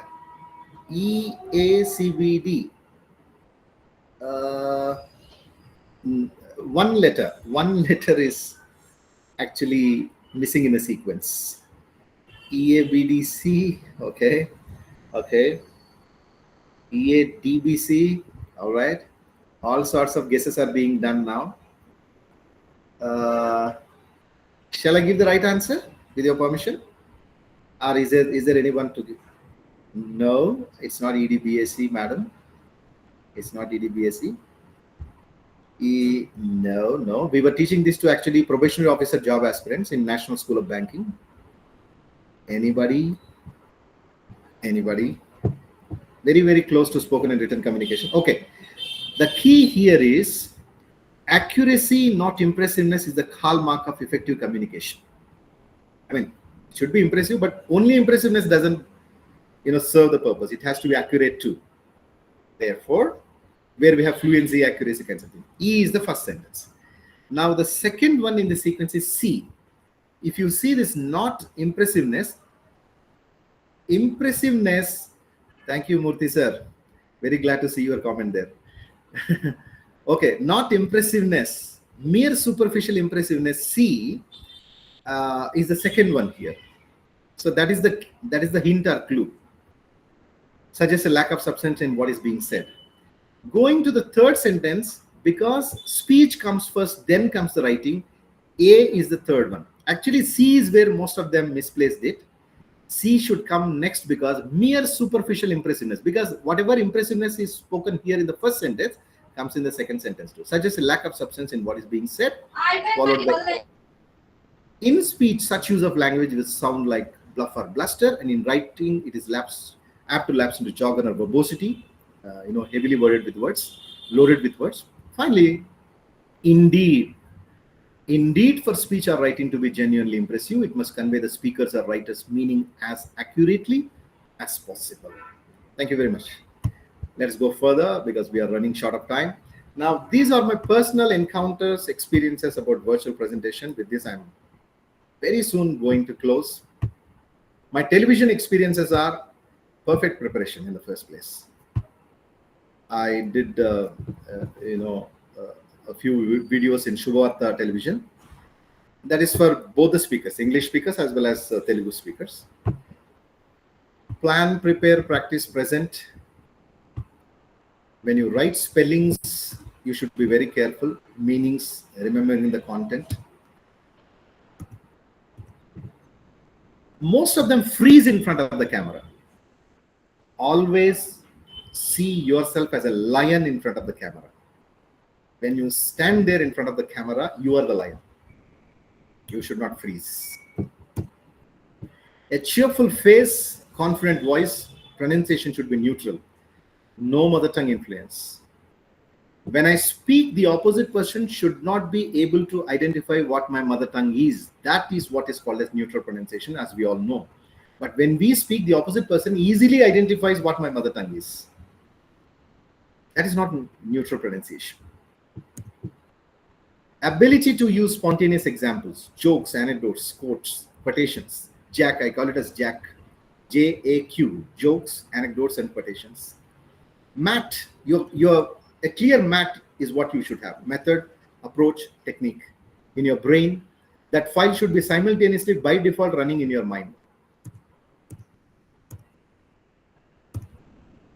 Smart presentations, specific, tailor-made, customized, measurable objectives and outcomes. These are my personal experiences with virtual presentations. Educational Multimedia and Research Center at EFLU, whether it is Shubhavarta, whether it is IARE. These are my, tips and techniques for all the virtual presentations, for all our teachers who are here in the group. See, your achievable goals. Recall the context, retain the text, reproduce it in the test. I repeat, recall the context, retain the text, reproduce it in the test. Thank you, sir. Srinu, sir. Right. Achievable. A teacher who is not reachable is not teachable. Realistic examples, real life examples, as far as possible. Time bound, not too dragging, should be short and sweet at the same time.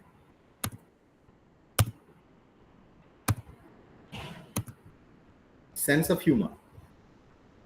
Because smile is one curve that sets everything straight. And, that will add grammar to your face value. Needs, requirements, demands of the listeners are priority. Should not hurt anybody's sentiments. Perfect planning. Sequencing of animation. Plan A, Plan B, Plan C, whatsoever. Dress and address, I've already said this. Sober colors. Decent dressing. Appealing apparel. Everything is the same. You can see those beautiful GIFs also there on each slide. Tension-free mind. Because, we have been teaching English for the past several years. There might be freshers too.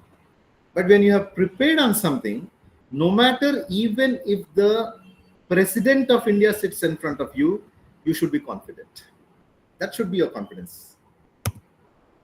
Power of positivity.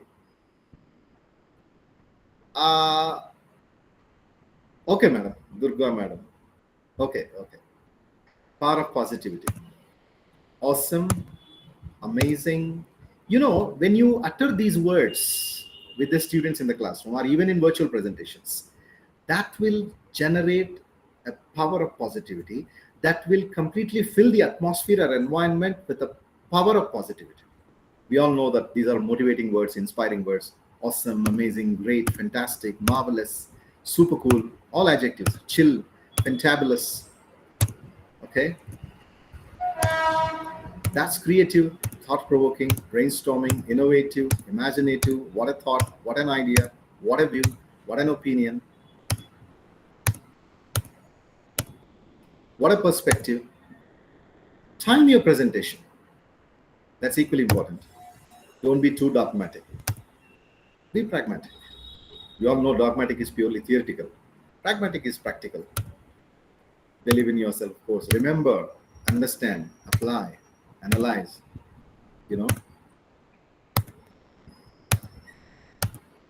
Evaluate, create all the, Bloom's verbs. Synonyms and antonyms matter. Thesaurus ready reference reckoner that I have given you. In competitive exams, we have learned this technique that when we take a word, we always go for the string of synonyms or string of antonyms. Because when people listen to you giving a string of synonyms and string of antonyms at one stretch, naturally that will, attract them. It's not just for attracting. It is to actually give them what is substantial, what is resourceful, what is meaningful. Right. Black shirts are better in front of cameras. Black shirt is actually called as a camera shirt. That's the reason you see a black blazer now on this purple shirt. Right. Now we have Perplexity, we have Gemini, we have Meta AI, we have so many artificial intelligence, AI ChatGPT things available. Many of us have been using this. A language expert should use artificial intelligence and machine learning very, very carefully. When you use artificial intelligence and machine learning, it should be totally, distinctly different from what others use. Okay, it should not be just copy pasting kind of things. You can take the support of artificial intelligence and machine learning, but not heavily depend on artificial intelligence and machine learning. Yeah, time will be given to you, Madam Nasreen, Madam. Time will be given to you. I'm almost closing. Because by 8:30 we'll close. We will have discussion. Please wait for some more time. Use the best of activities and tasks, engrossing, captivating, follow-up exercises. Thank you, Madam. Let the takeaway elements be tangible, not very abstract. Let them be very, very tangible. Let them be very, very concrete.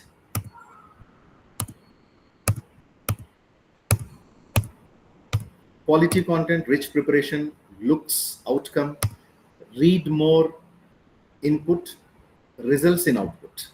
When you prepare more, naturally that is seen in the output.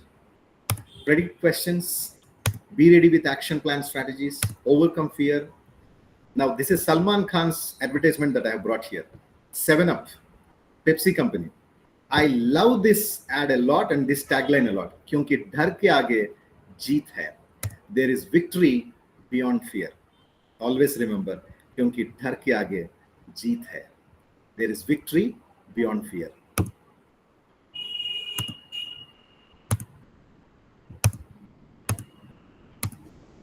One size doesn't fit all, so it should be customized, tailor-made, need-based presentations, need analysis. Always, of course, feedback matters. Posture, stance, clarity, and diction. I brought all these tips and techniques for virtual presentations, most importantly, and also for other discussions and presentations. Audibility, tone and pitch, eye contact, facial expressions, body language, gestures, 3 verbs assessment, where you have this visual, verbal, vocal. Handle questions pleasantly. The ability to put your thoughts across, persuasive skill that helps in many ways. At the same time, you should not show off your clothes, smile, diction, and voice. You should not be very showing off. I think with this one, we will close our, tips and techniques.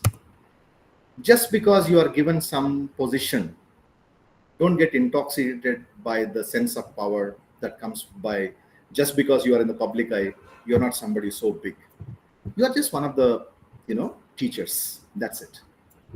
Enhanced engagement, interactive and dynamic content, improved understanding, visual aids that will clarify complex information, increased retention, multimedia presentations, memory retention, so on and so forth.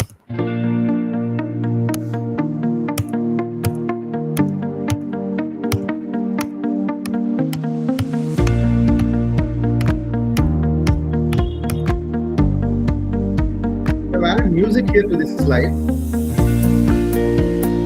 in terms of what is that we have learned.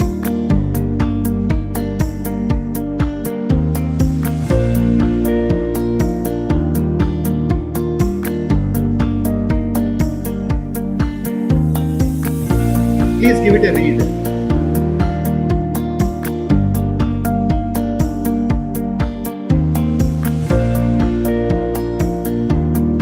Okay. Let us discuss Durga Madam. Yeah, some of the works that I've cited.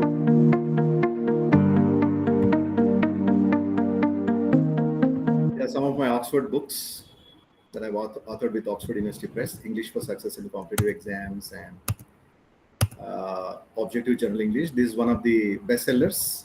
It has been translated to Hindi, and a revised edition of this also has come, exclusively for competitive exams and also for other grammar and vocabulary, even reading, writing things. English for Successful Communication. I'm one of the authors in this book. This is exclusive for British institutes. They have brought this as a specialized edition.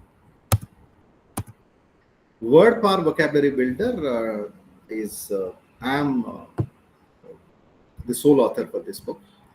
As we have Norman Lewis Word Power Made Easy, we have brought this out in Oxford University Press. So that's it, teachers. Very interesting and informative session. Thank you, Mayuri, madam. Yeah, sure, madam, sure. Now I think the time is almost 8:30.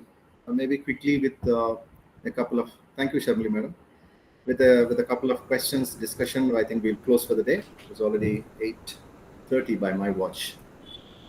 Your questions, your ideas, views, opinions are welcome. Afzal sir and other teachers. I should thank the management, first of all, Chairman sir, Director sir, Principal sir, our HOD madam of H&S, especially Afzal sir, who contacted me, who has given me this opportunity. All our faculty members, Shalini madam, Sharmili madam, Sai sir, and all the great scholars who are working there in the Department of English. Thanks a ton for the opportunity provided. I hope the session has been useful, meaningful, and resourceful to all of you. I'm ready for questions. I'm ready for your questions. Yes, please. Thank you, Sheena madam. Thank you, Gausia madam. Thank you all. Thank you, Wahida madam. I hope Wahida madam is from. Okay. Sir, may I ask you a question? Please, ma'am. So my name is Dipali, and I am from Ahmedabad, Gujarat. And I'm very delighted to attend this SAFDP because whatever techniques you have shared related to the presentation skills, it was really appreciable. You kept us engaging throughout the session, so we not for a single minute we feel that okay, we are missing out. Our attention span is not that much, but I appreciate. Sir, I would like to know what AI-based tools we can use to prepare the PPTs. Would you please share some of the AI applications or tools which can help us to make the engaging and interactive presentations? Madam, to tell you about AI tools, because when I depended on completely books, that experience was different. Now, when I take the support of artificial intelligence, machine learning, Gemini, well, we all of us have Perplexity, all of us have Gemini, all of us have Meta AI in our WhatsApps. We also have Copilot in, for example, in my laptop I have Copilot. What I personally do is, whatever thoughts I have, I give it to the machine. I take the language, but I will again further fine-tune it based on my knowledge of grammar and vocabulary. I will not take what the machine gives as it is. I will try to change it according to my needs. I mean, we have to customize, we have to tailor-make, the slides, depending on the need, because always it is need-based, right? Customized, need-based. I hope I have answered the question. Yes, sir. Thank you so much. Thank you also to Wahida ma'am. Thanks for sharing the Geoparty tool with me. Thank you. Wahida madam is our IRE madam, Institute of Aeronautical Engineering. Maybe. Okay. Any other questions, please? Hello. Yes. Good evening, sir. First of all, thank you so much, sir, for such an insightful, engaging, and enlightening session. We are really humbled and honored to be a part of this session. Sir, I have two questions. Yes. First is, sir, what strategies do you suggest to overcome the nervousness while presenting to a large or unfamiliar audience? While giving presentation, sometimes we have these kinds of feelings and actions. So what would you suggest?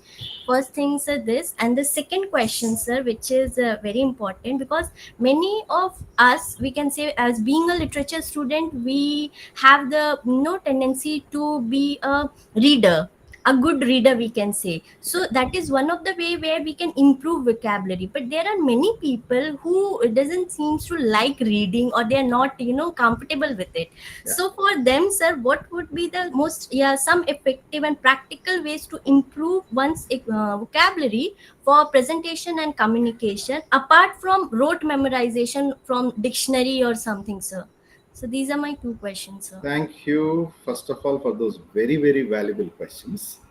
Thank you, sir. Madam, the first thing, overcoming stage fear, nervousness. You have seen the tagline of my presentation. This is not just for namesake tagline. Bold breakthroughs begin with belief. Now, first of all, my preparation should be, I should put my heart and soul into it. When I prepare for example, comparing, inviting a guest, vote of thanks, whatever, what else, whatsoever, PPT presentation, whatsoever, my preparation should be to my level best, put my heart and soul into it. There is no compromise in preparation. And once I prepare, that's where I said, once I prepare, even if Draupadi Murmu madam comes and sits in this discussion room, I should be in a position to, justify my talk, substantiated by proper proofs in terms of research, in terms of quotations, in terms of theoretical backup, whatsoever. Always follow the formula that I've given you. And also your question about reading, not just rote learning, not just by hearting, not just doing it as a kind of ritual. Contextually, you should remember the phrases and expressions. For example, whatever I read in Hindu paper about Kasab Ajmal, one of the terrorists, even now I remember while I'm talking to you, because that is based on context. What Hindu writes about him is his mental age overrides his physical age. His mental age overrides his physical age. This is just as an example. So, likewise, there are many. Contextually, you have to recall things and retain the text, reproduce it in the test. Language is something, first of all, you should like. Because when you like something, you will go to any extent to make it your own. As long as you see this as this is my mother tongue and that is other tongue or other's tongue, you can never internalize these creative expressions. This is one of my tongues, this is one of my second languages, this is one of my official languages, which will give me jobs, research, TOEFL, GRE, whatsoever, a villa, a bench car, whatsoever. In addition to technocrats, in addition to technical knowledge, unless I have communication skills, I cannot prove myself as an asset to this society. That's what the learners should keep in mind, teachers should keep in mind while teaching language skills to these learners. I hope I have answered the question. Yes, sir. Yes, sir. Thank you so much, sir. Thank you. Yes, madams, sisters, any other questions, please? The questions are equally engrossing, thought-provoking, brainstorming, innovative. I really like to answer those questions because I have myself, put in all my efforts for the last several years since my days at EFL University. I was there for more than a decade in the English and Foreign Languages University. From there to engineering colleges. Even today, I feel like I'm a learner. I know nothing. So when you begin with a clean slate, God blesses you. He will elevate you to greater heights. Yes. Thank you, sir. Thank Is you, there any participants to raise any questions?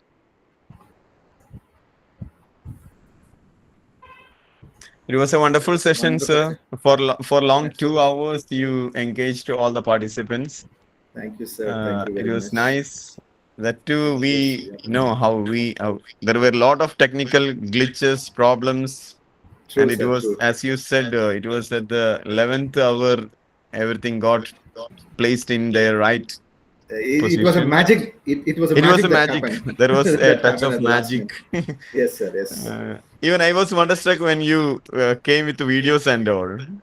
Oh, I was so happy because we were having that technical issues and you were working for this presentation for 1 week. Sir, yes, sir. Yes, sir. Thank With you your very much, sir.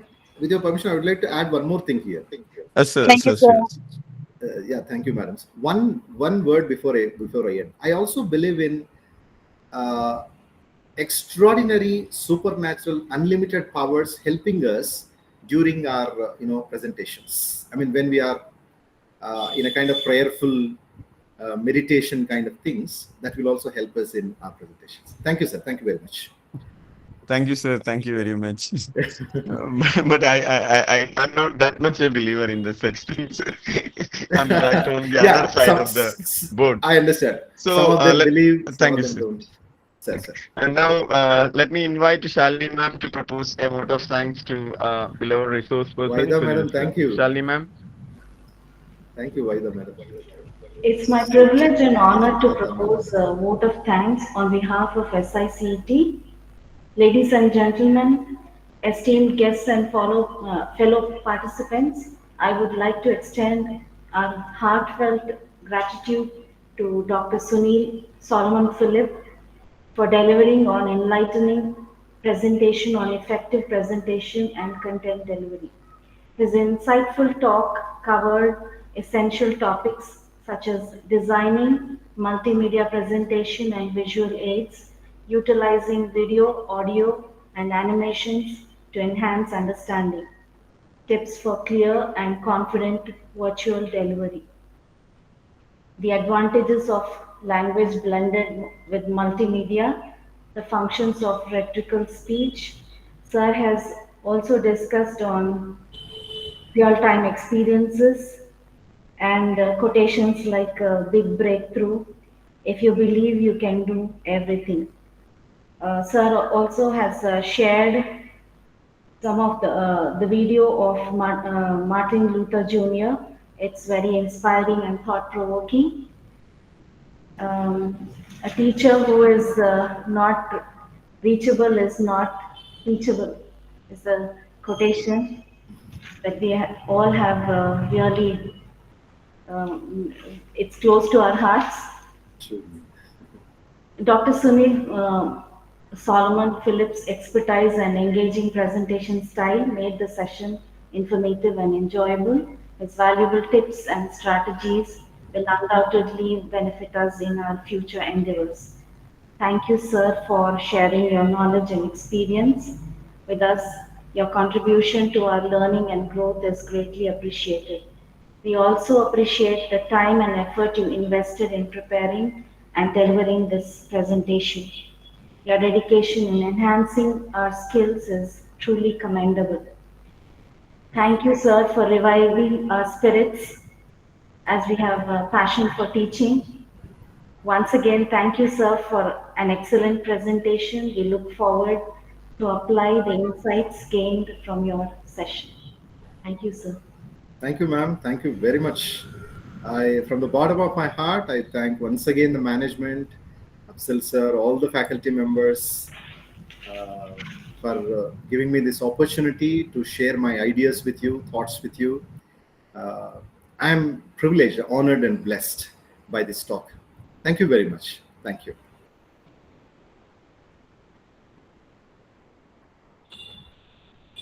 So, shall I wind up the meeting, sir, with your permission? Yes, sir. Okay. Please. Thank you, sir. Thank you. Thank you, sir.